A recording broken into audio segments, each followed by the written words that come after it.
प्रधानमन्त्री ओलीले लकडाउनका कारण श्रमिकको जीवन कष्टकर भएकोमा आफू दुखी भएको भन्दै सरकारले कसैलाई पनि भोकै नराख्ने बताएका छन्। अन्तर्राष्ट्रिय श्रमिक दिवसको अवसरमा भिडियो सन्देश सार्वजनिक गर्दै ओलीले भने, घर मुलीले अनिकालमा पनि परिवारलाई भोकै राख्दैन, रुखो सुखो भरण पोषणको जोगावट गर्छ र व्यवहार चलाउँछ।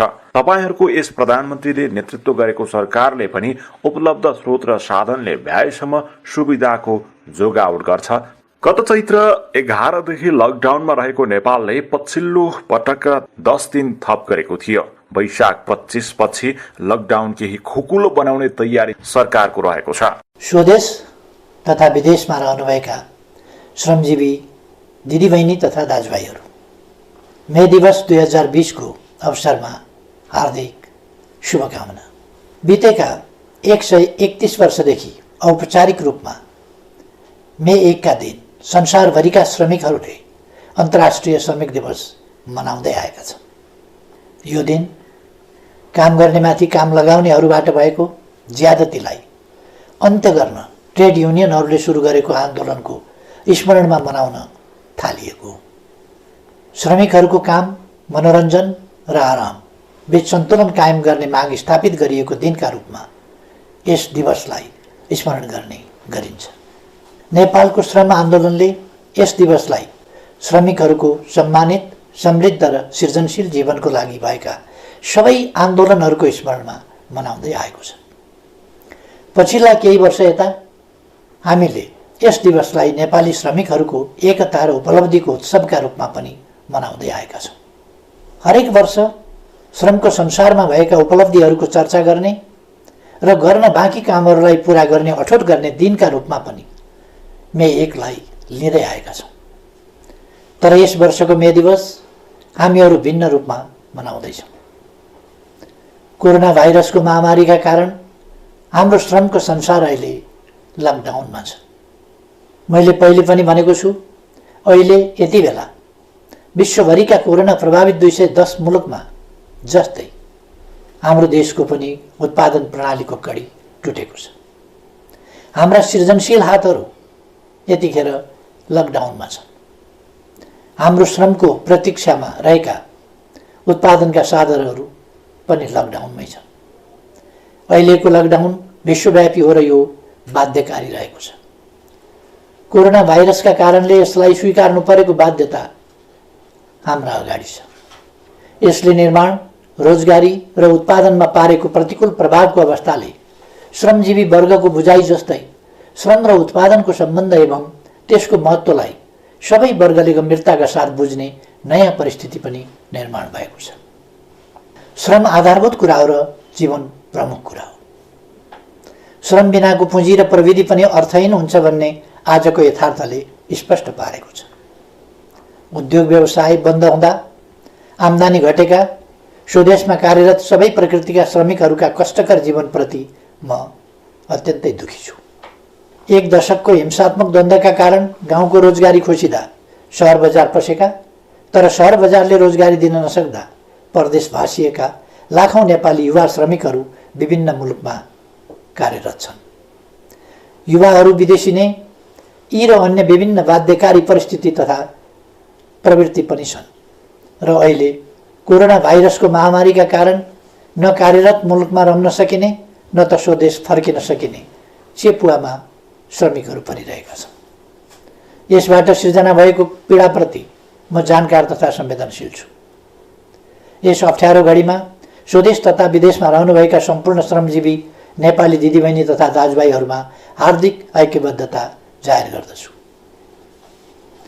दिदीबहिनी तथा दाजुभाइहरू, विगत 2 वर्षदेखि हाम्रो अर्थतन्त्रले तीव्र विकासको लय समातेको थियो।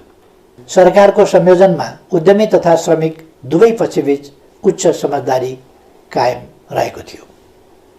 त्यही समझदारीका कारण श्रमिकको न्यूनतम पारिश्रमिक इतिहासमै उच्च अर्थात् 39% वृद्धि भएको थियो। नियमित जस्तो औद्योगिक द्वन्द्वको पीडा झेलिरहेको नेपाली श्रमको दुनियाँमा हडताल र तालाबन्दी सबैले बिर्सिसकेको नमिठो सपना जस्तो भइसकेको थियो। हाम्रो आर्थिक वृद्धि दोहोरो अङ्कको लक्ष्य हासिल गर्नेतर्फ लम्किएको थियो। सरकारले श्रम क्षेत्रमा पहिलो वर्षको तुलनामा दोस्रो वर्ष झन्डै दोब्बर बजेट वृद्धि गरेको थियो। दक्ष जनशक्ति निर्माण, रोजगारी सृजना, सामाजिक सुरक्षा र सुरक्षित तथा सुलभ वैदेशिक रोजगारीका 4 लक्ष्यमा आधारित विभिन्न कार्यक्रमहरू श्रम, रोजगार तथा सामाजिक सुरक्षा मन्त्रालय मार्फत सञ्चालनमा आएका थिए। यी 2 वर्षको अवधिमा प्रधानमन्त्री रोजगार कार्यक्रम मार्फत 22 लाख श्रम दिन बराबरको रोजगारी सिर्जना गरिएको थियो। श्रमिकको पारिश्रमिक बैंक मार्फत भुक्तानी गर्ने र काम गर्दाको समयमा वा सेवानिवृत्त भएपछिको जीवनलाई सुरक्षित गर्न योगदानमा आधारित सामाजिक सुरक्षाको सुरुवात गरियो। 1 वर्षमा कम्तीमा 100 दिन बराबरको रोजगारी प्रत्याभूत अर्थात् ग्यारेन्टी गरियो। विभिन्न मुलुकसँग श्रम सम्झौता गर्ने र प्रविधिमा आधारित सरल श्रम सम्बन्धी सेवाहरू थालियो। बेरोजगार लक्षित सिप विकास र उद्यमशीलता प्रवर्धन कार्यक्रम सञ्चालन गरियो।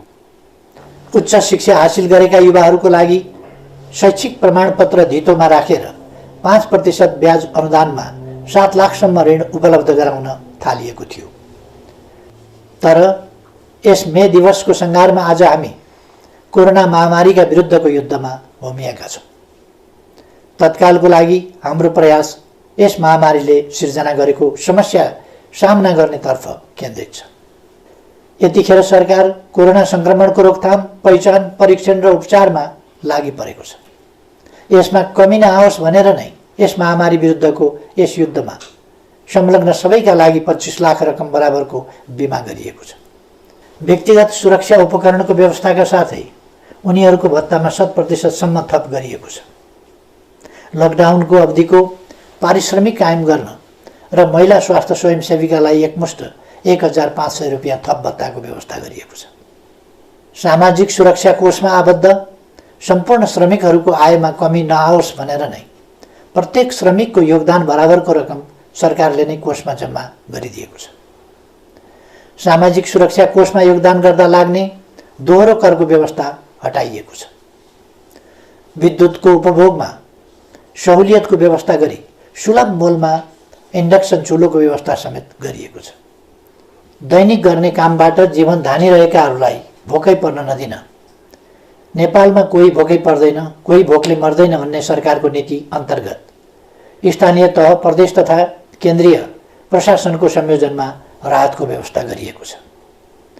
श्रमजीवी दाजुभाइ तथा दिदीबहिनीहरू, म ठान्दछु श्रमजीवी वर्ग भनेको दुःख गर्न सक्ने तर सुखको सपना देख्ने वर्ग हो, परिवर्तनको संवाहक हो र सबै आत्तिएको बेला ढाडस दिन सक्ने अनि आफै अघि सरेर समस्याको सामना गर्न सक्ने वर्ग श्रमजीवी वर्ग हो। कोरोना भाइरसको महामारीका विरुद्ध अग्रपङ्क्तिमा रहेर जुधिरहेका चिकित्सक, स्वास्थ्यकर्मी, सुरक्षाकर्मी र सफाई लगायतका सेवामा क्रियाशील श्रमजीवीहरू यसका उदाहरण हुन्, जसको अथक परिश्रमले कोरोना भाइरस विरुद्धको लडाइँमा विश्व स्तरमा उल्लेख गर्न लायक सफलता हाम्रो मुलुकले प्राप्त गरेको छ। हालसम्म यो महामारी समुदाय स्तरमा फैलिनबाट रोकिनु र कुनै पनि मानवीय क्षति नभएको गरिबी रेकर्ड कायम रहनु सन्तोषको विषय हो। आफैलाई जोखिममा पारी अरूको जीवन रक्षामा संलग्न उहाँहरू सबैको म उच्च प्रशंसा गर्न चाहन्छु। मलाई थाहा छ अवधिको हिसाबले यस वर्ष श्रमिकहरूको न्यूनतम पारिश्रमिक पुनरावलोकन गर्नुपर्ने वर्ष हो, तर तपाईँ हामी सबैलाई थाहा छ अहिले परिस्थितिले हामीलाई साथ दिइरहेको छैन। 8.5% आर्थिक वृद्धिको उच्च आकाङ्क्षाका साथ अघि बढेका हामीहरू 3% वा त्यसभन्दा कमको आर्थिक वृद्धिमा खुम्चिन पो पर्ने हो कि भन्ने अवस्थाले गम्भीर बनेका छौँ। मैले पहिले पनि भनिसकेको छु, हाम्रो जीडीपीको झन्डै 4% यस महामारीका कारण क्षति भइसकेको छ। विश्व स्तरमा तुलनात्मक रूपमा हेर्ने हो भने रोजगारी र अर्थतन्त्रको अहिलेको अवस्था अघिल्लो शताब्दीको महामन्दीमा जस्तै वा त्योभन्दा पनि भयावह हुने आकलन गर्न थालिएको छ। सन् 1930 को दशकमा भएको महामन्दीमा काम गर्ने उमेर समूहका कुनै औद्योगिक मुलुकमा 23% र कतिपयमा 33% सम्म बेरोजगार भएका थिए। यस महामारी पछिको पहिलो 4 महिनामा नै 20औं शताब्दीको त्यस दशकको भन्दा ज्यादा श्रमजीवीहरू बेरोजगार भइसकेका छन्। महामन्दीको त्यस समयमा सिङ्गो 1 दशकमा कुल गार्हस्थ्य उत्पादनमा जति सङ्कुचन आएको थियो यस महामारीको पहिलो 4 महिनामा ती विकसित अर्थतन्त्रमा त्यसको झन्डै 3 गुणा बढी सङ्कुचन आएको छ। तर घरमुलीले अनिकालमा पनि परिवारलाई भोकै राख्दैन, रुखोसुखो भरण पोषणको जोगावट गर्छ र व्यवहार चलाउँछ। तपाईहरूको यस प्रधानमन्त्रीले नेतृत्व गरेको सरकारले पनि उपलब्ध स्रोत र साधनले भ्याएसम्म सुविधाको जोगावट गर्छ। कसरी?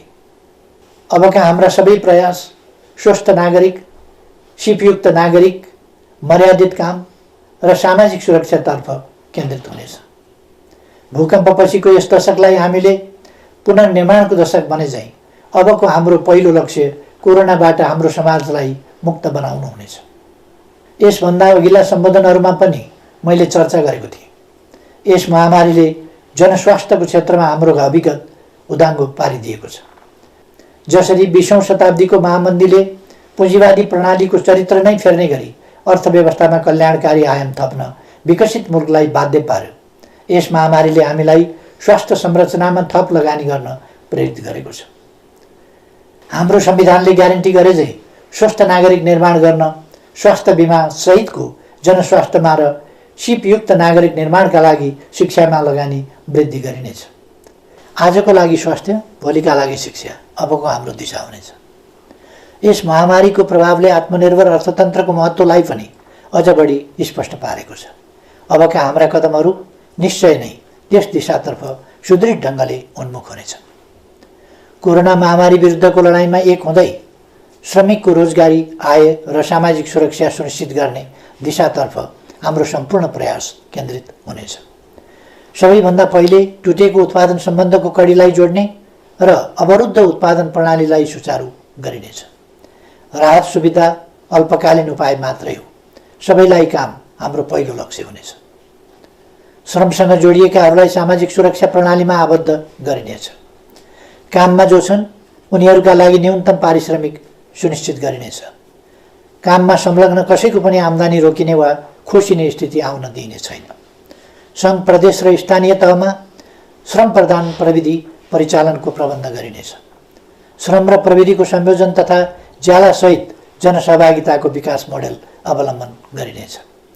वैदेशिक रोजगारीबाट फर्किएकाहरूलाई उनीहरूले हासिल गरेको दक्षता अनुरूपको स्वरोजगारी सृजना गर्न सरल कर्जा र प्रविधि हस्तान्तरणको प्रबन्ध गरिनेछ। स्वदेशमा रहेका वा विदेशमा रोजगारीमा जान नपाएकाहरूलाई प्रधानमन्त्री रोजगार कार्यक्रममा जोडिनेछ। विभिन्न मन्त्रालय, निकाय र सार्वजनिक संस्थाहरू मार्फत सिर्जना भएका कामका अवसरहरू नेपालीलाई नै सुनिश्चित गर्ने व्यवस्था मिलाइनेछ। यस सन्दर्भमा हाम्रा श्रमिकहरूमा रहेको सिपको खाडलका कारण हुन सक्ने श्रमिकहरूको अभावलाई सम्बोधन गर्न प्राविधिक शिक्षा तथा व्यावसायिक तालिम परिषद र श्रम तथा सिप तालिम सम्बन्धी सबै निकायका कार्यक्रमहरूलाई एकीकृत रूपमा परिचालन गरिनेछ। सिपको अन्तरलाई सम्याउन आवश्यक परेमा सबै पालिका तहमा छोटो अवधिका घुम्ती तालिम शिविर समेत सञ्चालनमा ल्याइनेछ। हाम्रो युवा जनसङ्ख्याको जनसाङ्ख्यिक लाभलाई अधिकाधिक सदुपयोग गरिनेछ। त्यस्तो युवा जनशक्ति जुन उत्पादक जनशक्ति हुनेछ, त्यस्तो उत्पादक जनशक्ति जुन सिपयुक्त र पुँजीसहितको प्रविधियुक्त हुनेछ, त्यस्तो युवा शक्ति जुन अन्वेषण र व्यावसायिक ज्ञानयुक्त हुनेछ। कृषिको आधुनिकीकरण र व्यावसायीकरण मार्फत समेत उत्पादन र रोजगारी वृद्धि गरिनेछ। जमिन नहुने श्रमिकहरूका लागि भूमि बैङ्कलाई कार्यान्वयनमा ल्याई त्यसैको माध्यमद्वारा भूमिको व्यवस्था गरिनेछ।